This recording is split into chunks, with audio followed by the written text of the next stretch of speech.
കലാഭവൻ നവാസ്ക്ക. അപ്പോ അദ്ദേഹത്തിന്റെ ആദ്യമായിട്ട് കൊടുത്തിട്ടുള്ള ഒരു ഇന്റർവ്യൂവിലത്തെ ഒരു പഴയ കാലത്തെ വോയിസ് പഴയ ഒരു വോയിസ് ആണ്. ശരി കേട്ടോ. എല്ലാവർക്കും നമസ്കാരം. ഞാൻ കലാഭവൻ നവാസ്.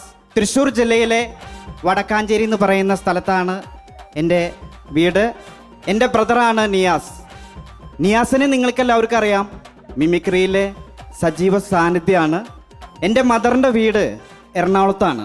അവിടെ കൊച്ചിൻ കലാഭവൻ്റെ അടുത്ത് തന്നെ ഒരു വൺ മാൻ ഷോ അവതരിപ്പിക്കുകയും അത് അന്നത്തെ മിമിക്രി ആർട്ടിസ്റ്റായിരുന്ന KS പ്രസാദേട്ടൻ അത് കാണുകയും എന്നെ കലാഭവനിലേക്ക് ഒരു ഇൻ്റർവ്യൂവിന് വിളിക്കുകയും ചെയ്തു എന്നുള്ളതാണ്. ഇനി ഇന്ത്യൻ ഫുട്ബോളിന്റെ മാന്ത്രികൻ നമ്മുടെ പ്രിയപ്പെട്ട IM വിജയൻ ചേട്ടനെ ഒന്ന് അനുകരിക്കാനുള്ള ഒരു ശ്രമമാണ്. അതിപ്പോന്ന് പറഞ്ഞു കഴിഞ്ഞാ മറക്കാൻ പറ്റാത്ത ഗോൾ എന്ന് പറഞ്ഞു കഴിഞ്ഞാ ഒരുപാട് ഗോളുണ്ട്. പക്ഷെ കോഴിക്കോട്ടത്തെ ആൾക്കാർ അറിഞ്ഞൂടെ, ഭയങ്കര ഇതല്ലേ, എനർജി അല്ലേ.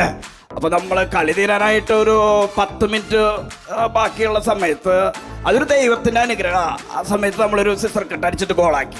വലിയ സംഭവമായി. നമ്മളിപ്പോ സിസർ കട്ട് ഇപ്പൊ കൊൽക്കട്ടയിലും ബംഗാളിലൊക്കെ അടിച്ചിട്ടുണ്ട്. പക്ഷെ അതല്ല, ഇപ്പൊ കോലത്തും പാടത്തെ പിള്ളേരൊക്കെ ഇപ്പോ പ്രാക്ടീസും കാര്യങ്ങളൊക്കെ ഉണ്ട്. പക്ഷെ അതൊന്നല്ല കാര്യങ്ങള്, അതൊക്കെ നമുക്ക് ഓരോ നിമിത്തങ്ങളായിട്ട് സംഭവിക്കുന്നതാണ് എൻ്റെ സാറേ.